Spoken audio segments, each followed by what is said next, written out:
We interrupt this program to bring you an important Wayfair message. Wayfair's got style tips for every home. This is Nicole Byer, helping you make those rooms flyer. Today's style tip: when it comes to making a statement, treat bold patterns like neutrals. Go wild! Like an untamed animal print area rug under a rustic farmhouse table from Wayfair.com. Ooh, fierce! This has been your Wayfair style tip to keep those interiors superior. Wayfair, every style, every home. Hello, friends. I'm Asha Salika, and I am the host of Authenticity the Hard Way. And I'd like to thank you for joining me on today's episode.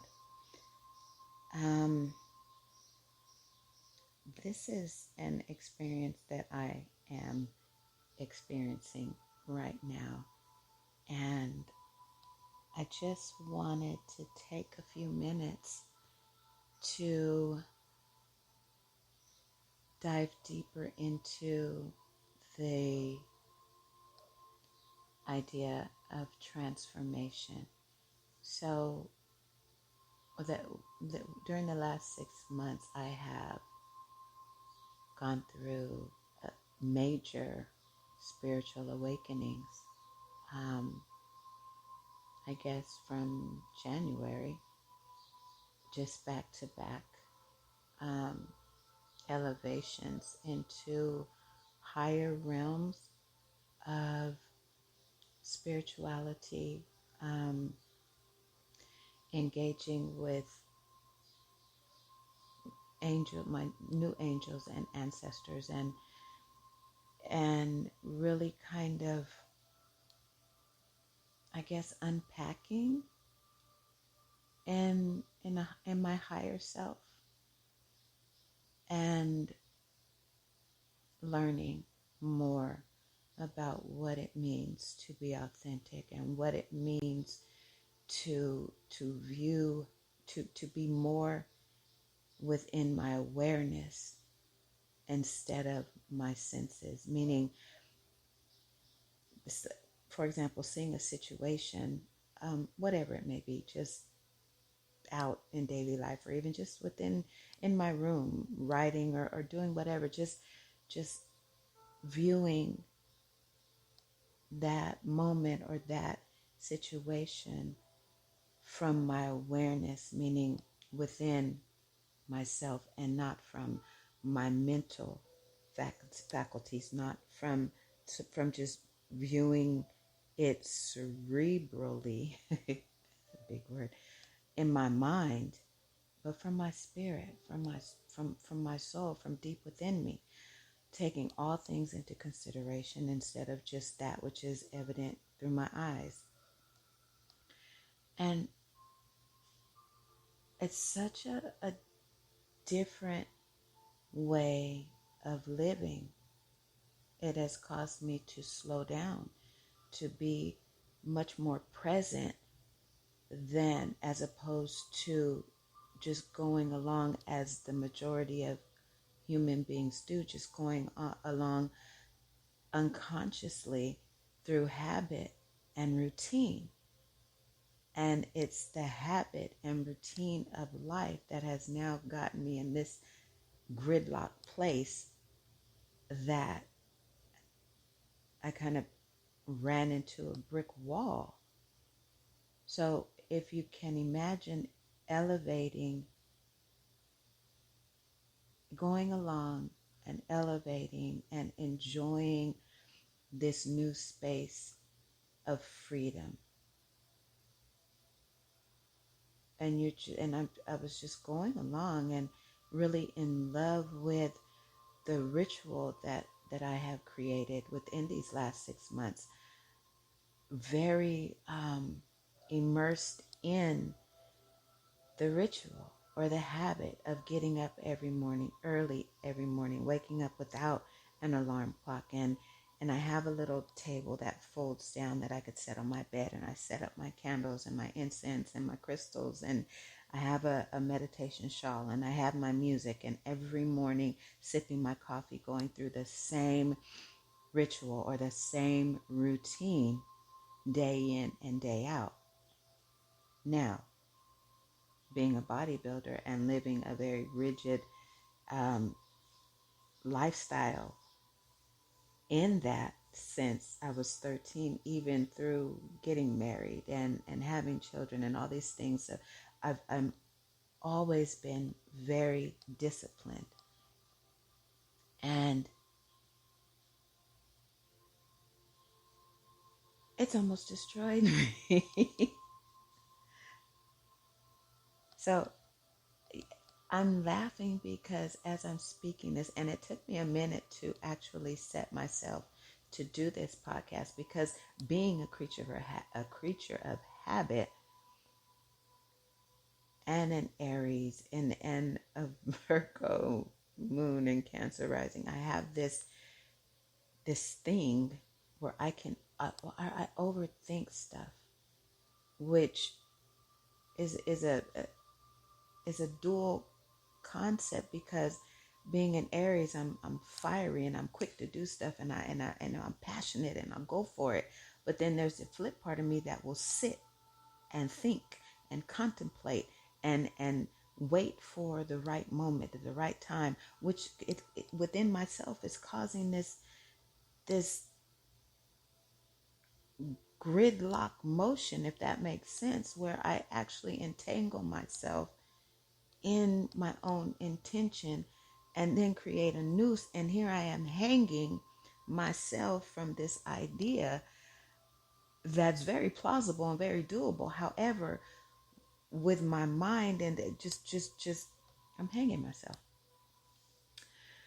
Man, that was a lot. But this is cathartic. So the whole point of this podcast is to hash it out, to go through these experiences and talk about these experiences, because it's necessary. It's a part of my growth. And I'm seeing this as I'm living this. So stuck, I created this spiritual ritual, which in and of itself has been an amazing catalyst for my spiritual growth, until it was not. So everything has a time, and everything has a season, and everything is only for a specific time. And so the message that I got that spurred me on to doing this podcast was, while I'm sitting and just contemplating where I've come in these last 6 months, and realizing that I have locked myself into a ritual that I have now outgrown. So school is out, which means that I'm off work. I work with medically fragile children in the special ed department in high school as a caregiver / classroom assistant. And it's very demanding. I'm very, not physically, but emotionally and mentally very demanding. But so the last 6 months, going from January going into spring, I created, and is where the bulk of this last transformation for me has taken place, into this higher version of myself. And so from about February, I began to pick up speed, I guess you could say, in my ritual and in my communication with my higher beings, and just really growing, like a major growth spurt. And I loved it. It was so invigorating and so exciting to get up every morning and set my table and set myself to commune, and expecting to meet new beings and receive new revelation and fresh ideas became very addicting. And I loved it. I went to bed every night looking forward to getting up and doing it again and again, and going to work with this zeal of coming out of an amazing spiritual time, and then going to work and sharing and just giving that part of myself to my students and my coworkers is beautiful. I love it. However,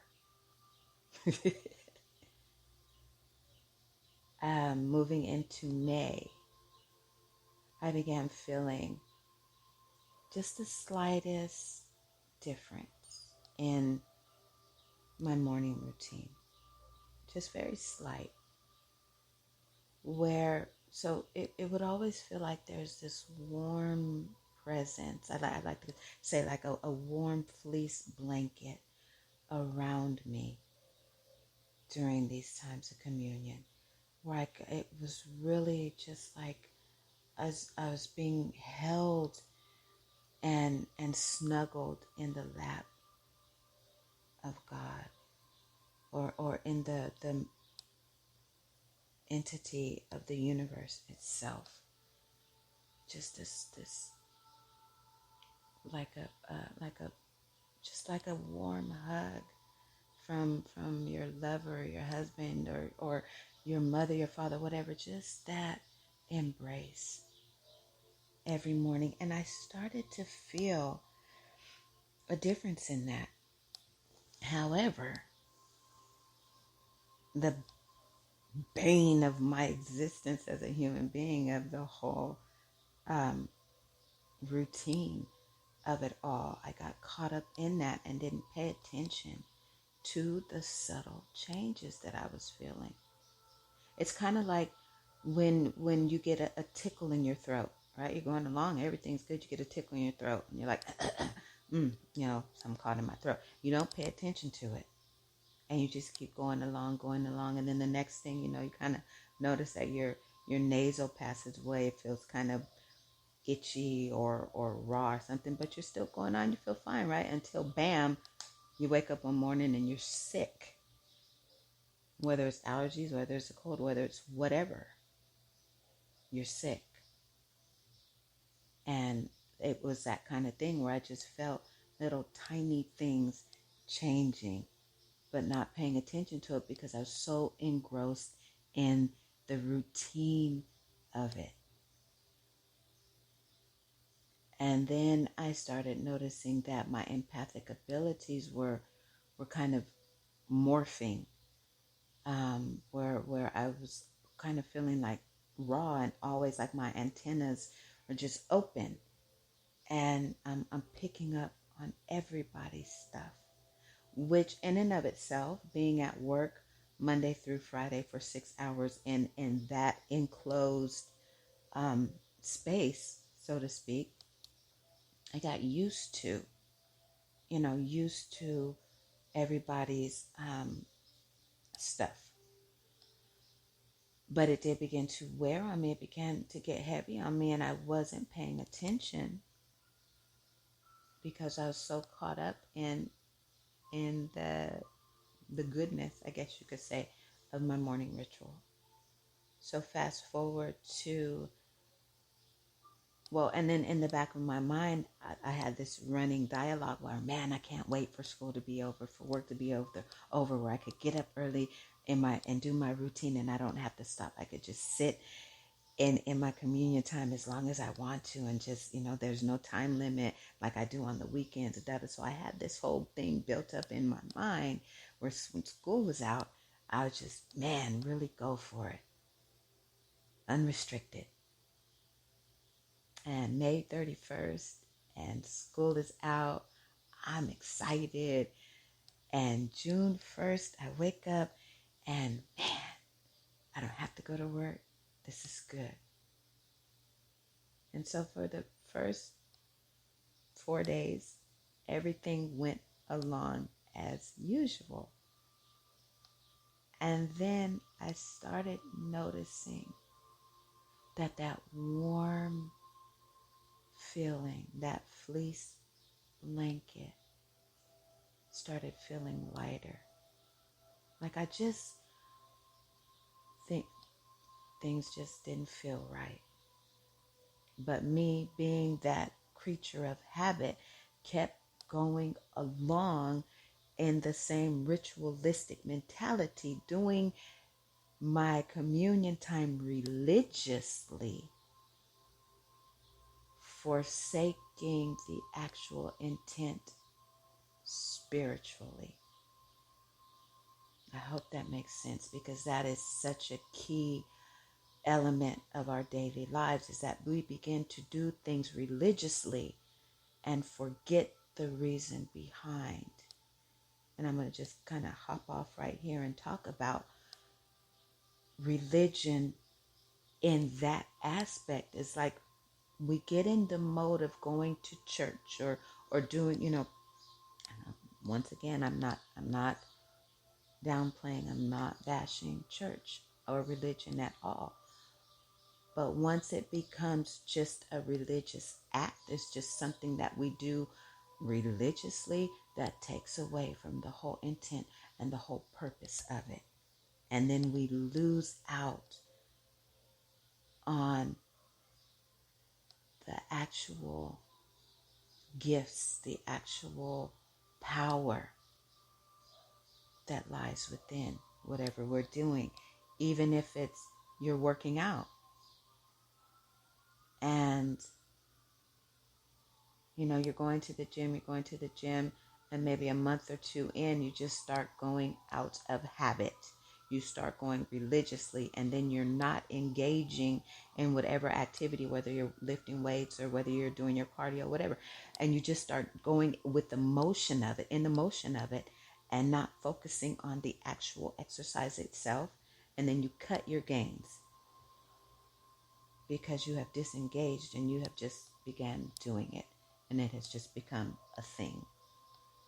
And so coming back to where I was, and if you hear a little do in the background like that right there, I am hooked to my phone. I'm doing this podcast on my phone, and so notifications will come through. But I didn't want to miss the moment, so when it hit, I just plugged in the headphones, and here we are. So being caught up in the doing my meditation and everything religiously, I did not pay attention to the fact that I was doing it religiously until the morning I woke up and could not feel anything. The warm covering that I had was gone, and I felt cold in my soul.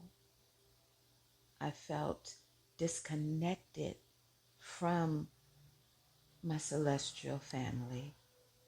Although I know that they are always present, I could not feel them. I had lost touch. I'm getting emotional. I lost touch with them because I was engrossed in the ritual of it. And I inadvertently became addicted to the feeling of the connection. Instead of growing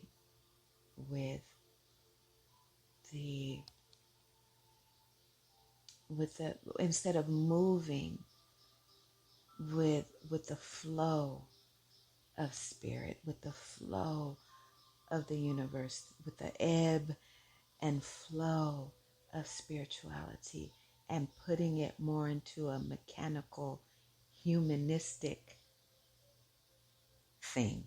Because I don't know what to call that. I hope this makes sense. It just became, I'm losing. See, there's not even a word. I can't even get the word of what I'm trying to say. Just habit and being in the mode of habit instead of actually being present in the experience itself. There it is. Being present in the experience itself. That's what I lost. So I ran into a wall and everything just kind of was at a standstill. And this is within the last few days. And yesterday, I woke up and I just sat. I didn't set my table. I just sat in mourning. I felt death. I felt death. I felt like it was time. Something had changed. Something was gone. And I did receive a word, and I'm going to share it. And I have different, I speak with different angels and archangels and lower angels, and I just have a whole family that I communicate with. And sometimes I was really getting caught up in trying to name who was speaking to me, so which created a whole other thing of issues.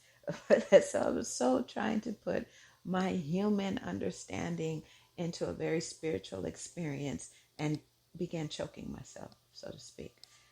So the word was, well, I received two words. The first was so today is the 14th, and on the 12th, I received this word. Listen to me carefully and with serious intent. Big change is coming for you, but you must release yourself from your self-imposed restrictions. You are causing your own confusion and being your own burden. Let everything go. Let this current routine crumble. It's time for something new to manifest. A new routine and a new awakening. And when I received that, I sat back, because a few months ago, I received a word that said, just let everything crumble. And that was in regards to my outer world and how things in my family dynamic and things personally had just come to a head, and it was time to just let things crumble. And then in that, I realized that I was still sort of in survival mode and that I was still holding on to things from my past. Although it wasn't a tight grip, I was yet still holding on, and I had to let all of it crumble to allow me to move forward along my spiritual journey. And so a day before yesterday, I really thought about that. And it's like, okay, I had to do a self-assessment and reevaluate myself. And that's when I realized, you're in a routine and you've lost touch with the whole intent of it. And there was a literal halt within myself. And in that, the emotions, I'm a very emotional being, and the emotion of being in the middle and having to let go of what felt so comforting to me. Ooh, that's good. There used to be, I don't know if it's still circulating, but there used to be a post, I guess you say, on Instagram and Facebook. I think a few years ago. Anyway, there's a little girl holding a raggedy teddy bear behind her back, right? The eye buttons are falling off. The stuffing's coming out of the stitching in the arm, and it's all dirty, whatever have you. And Jesus is in front of her, and behind his back, he's holding a brand new, bigger teddy bear. Brand new, big, fluffy, clean. And he's telling the little girl, let me have that. I have something better for you. And the look on the little girl's face is like, no, you can't take my teddy bear. You can't take this from me. It's mine. That's how I felt. I don't want to let this go because it's mine. I did this, and I had to come face to face with that. Let it go, Asha. Let it go. It's okay. But because so engrossed in the routine of it and the familiarity of it, I struggled. And so yesterday, still in the throes of it, looking for, wanting that feeling that I had before. Ooh, yeah, like an addict that keeps getting high because they're trying to get back to that first high. Yeah, that's a rough analogy, but that's what I felt like. I was just trying to get back to that first high and that feel good of the first high. And so yesterday I received a word from a more feminine entity, more wise or motherly type spirit. And she said, my dear, you seek a feeling to let you know that you are connected and spiritual. But this is not the way of a master. The master knows and simply is connected. Simply is that spiritual being without need for connection, because the connection has always been, this is me, this is not the word, but the connection has always been there. And it's not based off of feeling. It just is. She went on to say, yes, you are ascending and evolving. But of course, as you already know, that in order to rise, a load must be lightened. And what I saw was that, and this kind of goes off of a message that I received a few weeks ago, is that to evolve into a higher elevation, when you go into higher elevations, the air changes, the atmosphere changes, and you have to adapt to breathe. Like if you go up into the mountain, your body has to adjust to that higher elevation, and that takes time. It takes change within the physiology of your body. But also, as you are rising, you must let go of things that weigh you down. You have to let go in order to rise. And in order to rise, you also have to adjust to the higher elevation. And I did that. And once I got accustomed to that elevation and that atmosphere, I got comfortable. But that space was only meant for a season.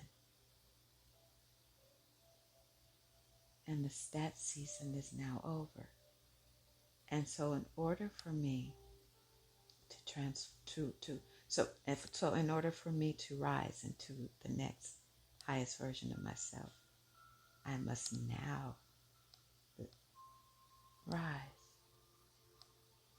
and let go of, I can't take what I have in this version, this spiritual realm or this atmosphere. All that I have received here is for here. I must now take what I have learned and gleaned and gained and rise higher. And before I moved myself to do this episode, I received a message, or it actually came in a vision of a butterfly in the cocoon, starting as the larva or whatever it's called. And within that cocoon, transformation takes place. The butterfly is conceived, the butterfly is created, the butterfly grows and becomes the butterfly. But it did not become the butterfly to stay encased in the cocoon. That was just the beginning. Transformation takes place in the cocoon. But it comes to life as it emerges. The cocoon phase is not the beginning and the end of the butterfly. It's the emergence out of the cocoon into the world, where its actual journey begins. And that's what I saw. And that's where I am now, is the coming out of the cocoon. And freeing myself, thank you, freeing myself from the confines of the cocoon that got me here, and breaking forth and rising into the next level. Wow. What an understanding to receive. And that should be for all of us, is that we come to a conscious understanding of what our lives are truly about. It's not about just being here. So my granddaughter, she's 6 months, and she's walking. She wants to walk. She will pull herself up, holding on to my index fingers, and I don't move. I don't offer her any assistance except for her to hold on to my index finger, and she literally pulls herself up and will take steps. Crawling, she still has not gotten the crawling. She has these thick thighs and she cannot, she's struggling crawling. And so I'm watching this little girl say, forget the crawling. I'm just going to get up and walk. She has not allowed herself to get stuck in the crawl, but has taken the next major step to stepping. And that's how we should be. Not getting stuck in one phase of our growth. And she's still trying. She has not abandoned the crawl. She's still trying, and she's getting it. But she has leaped forward to the next step. And that's how we as spiritual beings having a human experience should be. Willing and excited to move forward, to go higher, and not getting stuck and stagnant in one place. Wow. Could you imagine what would happen? Or I mean it happens. Children do get stuck in certain phases, of growth. And we like to term it as delayed, or they're delayed in this and they're delayed in that, only to our perspective, only to our human understanding of it. No, they're where they're supposed to be, where they're supposed to be. And in their own time and in their own way, they're growing and evolving. And in our own time and in our own way, we are evolving and we are growing. But this is not an unconscious thing. Becoming the highest, the next highest version of ourself takes awareness. It takes being mindful of where we are and not getting comfortable in that place and allowing ourselves to grow and with the ebb and flow of transformation instead of gridlocking ourselves into this routine, trying to grow in routine and doing things religiously. And it takes work. And it is hard. Very hard. And uncomfortable. I wrote where am I going with this? I had a newfound friend on Medium comment on a story I put up about the podcast, about authenticity the hard way.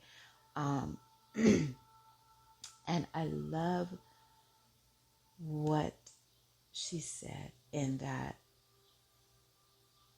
the way society is set up with fake news and